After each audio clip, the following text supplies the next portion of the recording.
All right, so for our canvas silhouette practice, I just had you grab a Sharpie and another color like gray or dark brown, dark blue, as long as it's different than your Sharpie color. Because the first one that we're going to do is a fairly simple one. We're going to start with, there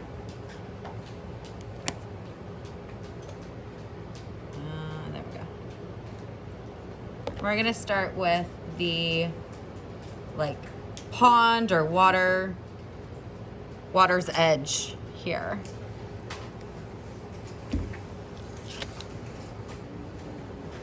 So across the top, at least above halfway. If this is halfway, I want it about a quarter of the way to the top. I'm gonna draw a line and just like some waves for my mountains. I don't want like straight up peaks because this is a water's edge.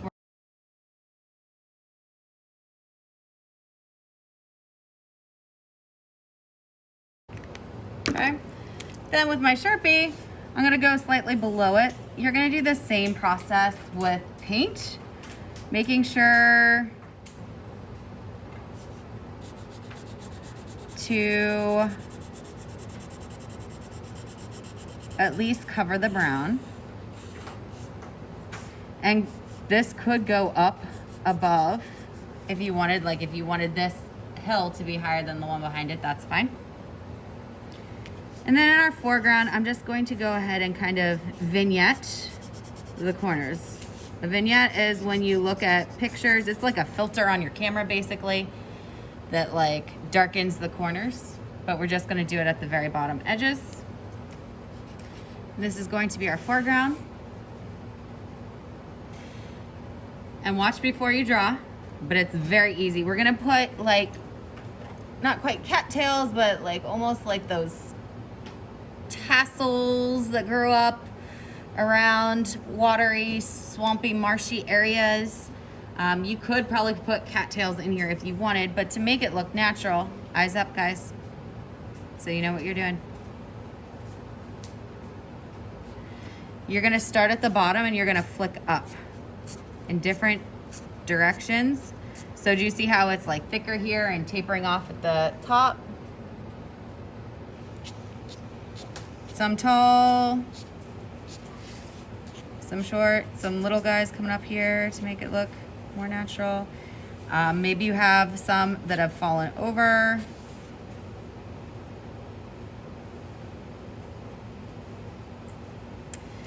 And then I'm gonna do like little dashes almost. Probably more on one side. Not on all of them.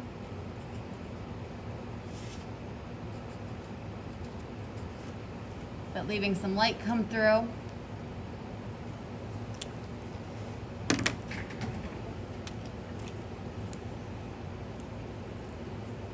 Now that looks pretty plain, but let's take into consideration we would also have, you're not doing this, I'm just showing you, we would also have some kind of light source, water ripples coming down, so that would fill up the composition some. All right, the next one that I am going to show you is going to be, sorry about the reflection there. This guy right here, which I call the lake's edge. So once again, we're gonna put our mountains, or hills, I should say.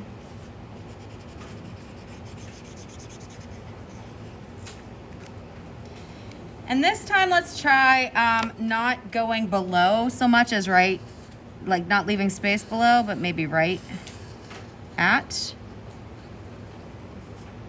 where those mountains would have met the water.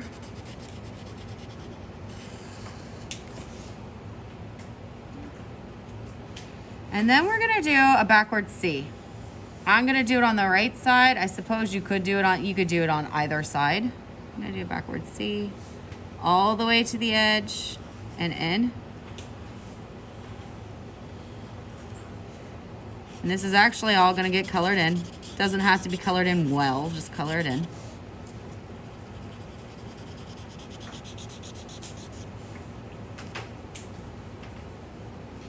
And before we get crazy with our trees, we need to pull some water reflection into and off the shore's edge.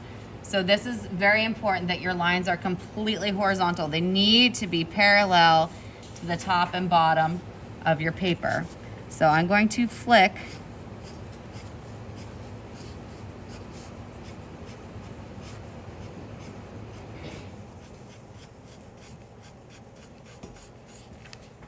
some lines inward, but I can still see that very sharp C. So now I'm gonna come through and just kind of like almost a zigzag jagged littler hashes in here, smaller ones to kind of buff out that edge there.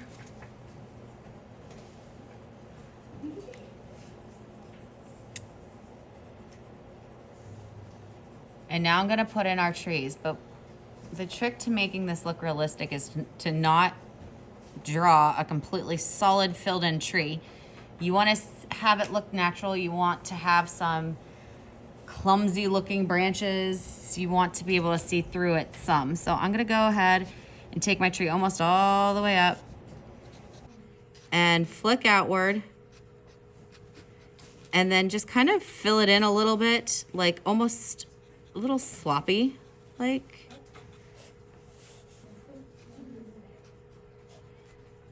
And trees in nature are not perfect.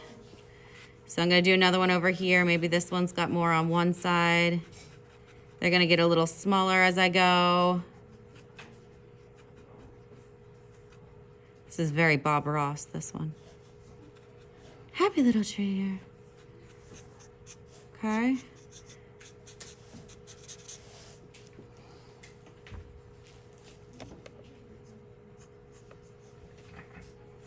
I think that's about as zoomed in as I can get you guys.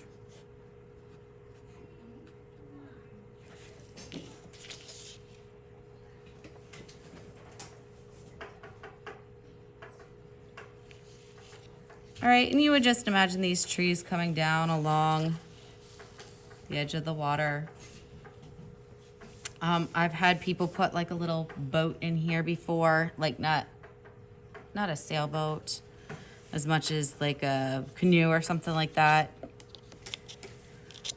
That's that one. Moving on to the Tiki Hut here. I've already drawn my background hill and my closer hill.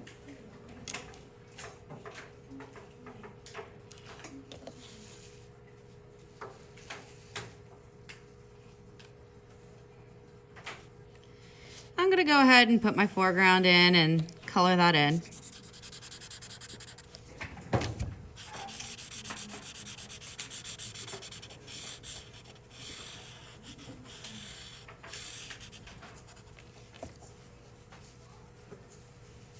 And let's start building our hut.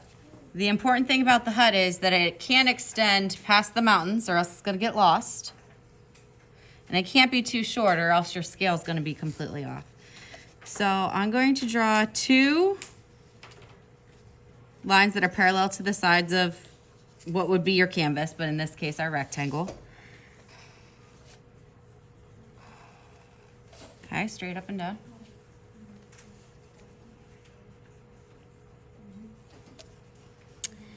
I'm going to go across and almost give it like a mushroom top here and color that in.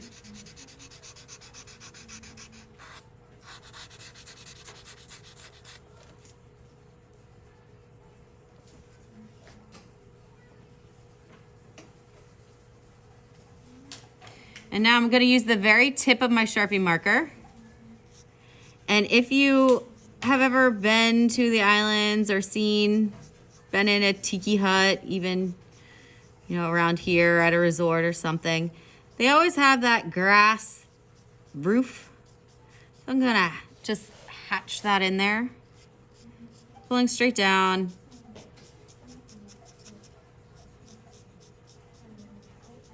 Maybe I scuff up the edge just a little bit there.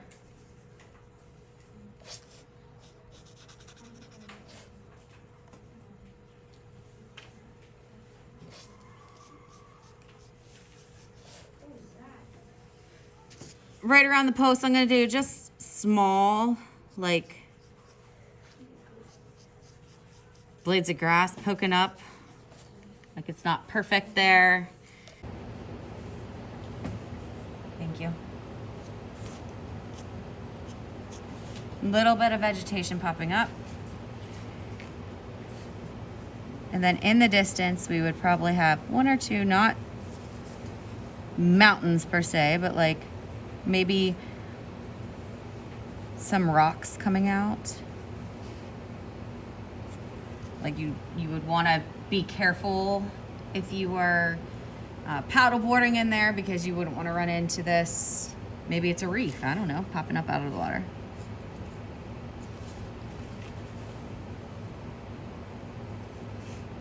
Now I could put some vegetation over here if I wanted.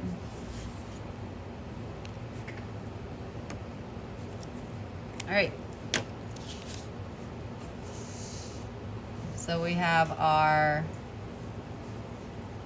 hut, our lake edge, our pond. Let's move on to our lighthouse. Again.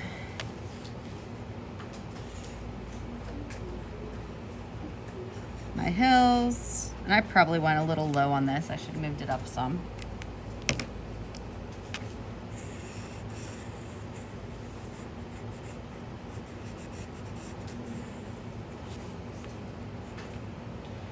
In the bottom, I'm just going to do a bank,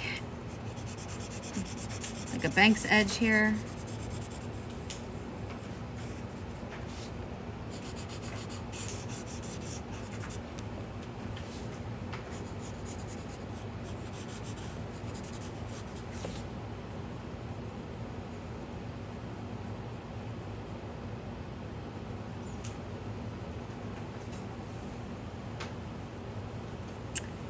And then with the lighthouse, it is very important that you go straight up and down, or else if you have a crooked lighthouse,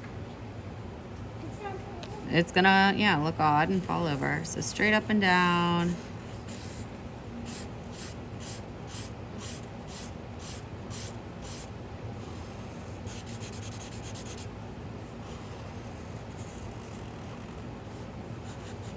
I'm gonna cover right above my hills.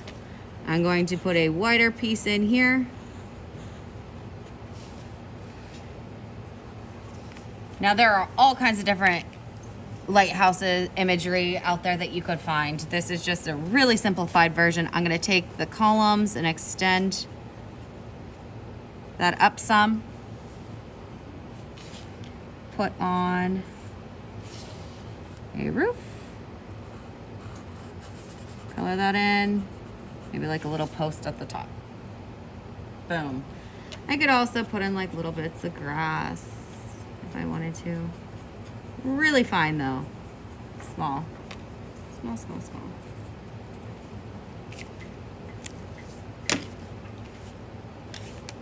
All right, moving on. We are now going to focus on, there you go, the sailboat and the palm tree.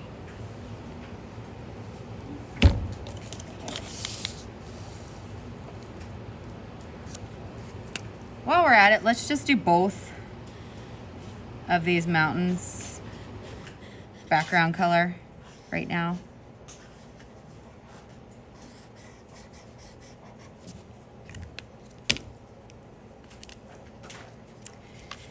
And my rolling hills.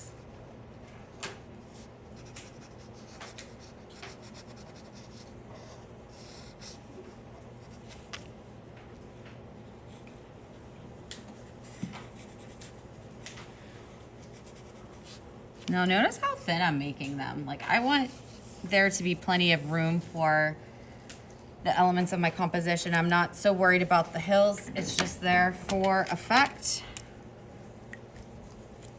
The boat. I'm gonna do another kind of foreground slant here.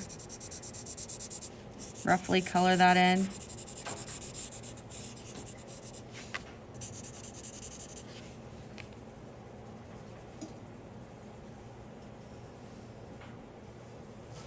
While I'm at it, I'm gonna go ahead and do the little flicks, because this is like the edge of a lake again, so you would have some of those cattails or marshy things coming up.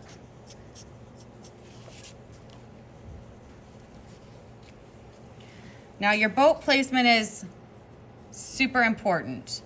You want to make sure that your sails don't extend past your rolling hills, and that your reflection isn't going to go off the paper. Like, I don't want to draw my boat clear down here or start it up here, because then my sails would go past the hills and it would just be one big blob of black.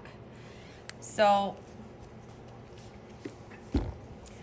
I'm going to put the base of my boat right around in here.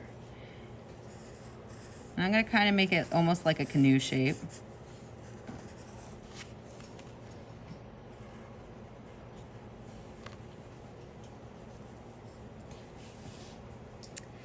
Then I am going to draw a right angle triangle,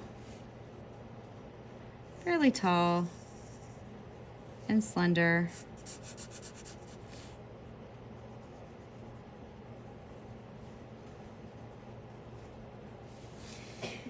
And slightly touching that, I'm going to do my other sail that is going to curve like so.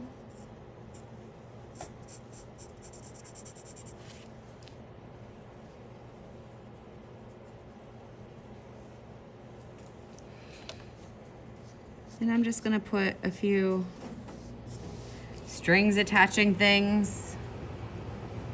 I don't know if they're accurate. Probably aren't, but they're there. And from here, I would reflect this sail downward, longer to smaller. Same thing here, like so.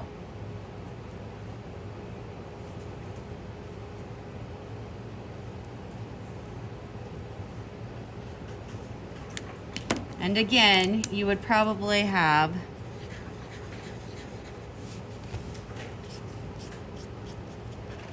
something that looks like this, so it fills up the whole composition. All right, palm tree.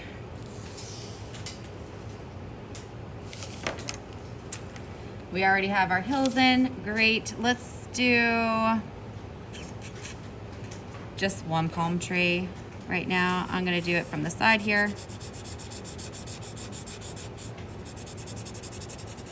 Fill this in.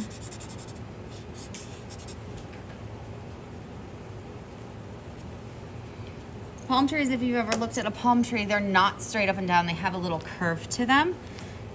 And they almost have like a bulb at the bottom. This is one of these cases where you need your palm tree to come up above your hills. So I'm going to draw my trunk. So see how the bottom is thicker.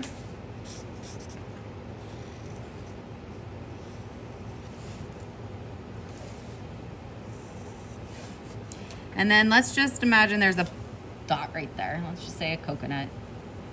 From that dot, we are going to put our, I call it the fireworks, down, like they spread out. It reminds me of that, or like the bottom of a spider plant.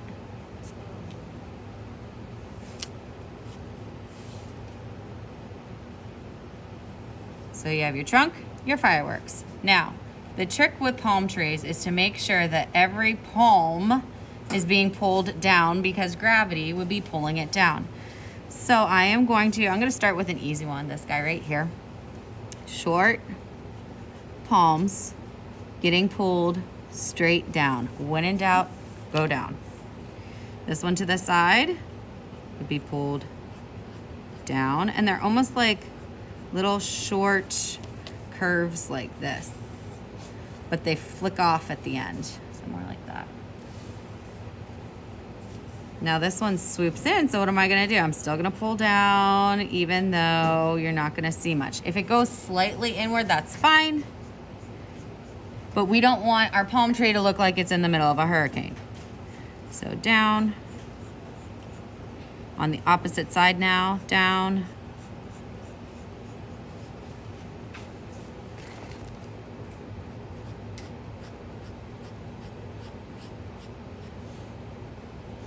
All right, these back ones tend to be a little tricky, but just remember, it needs to go down. So I'm almost like doing a kind of shape. Still getting pulled downward. And I like to extend the very end of my palm tree then, like the very end here, watch.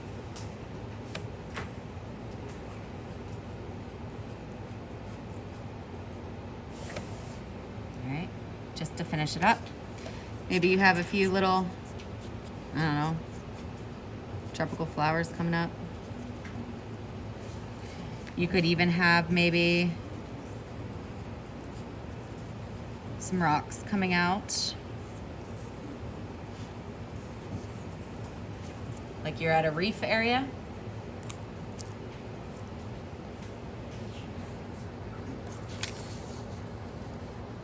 So those are 6 different options for you to choose from.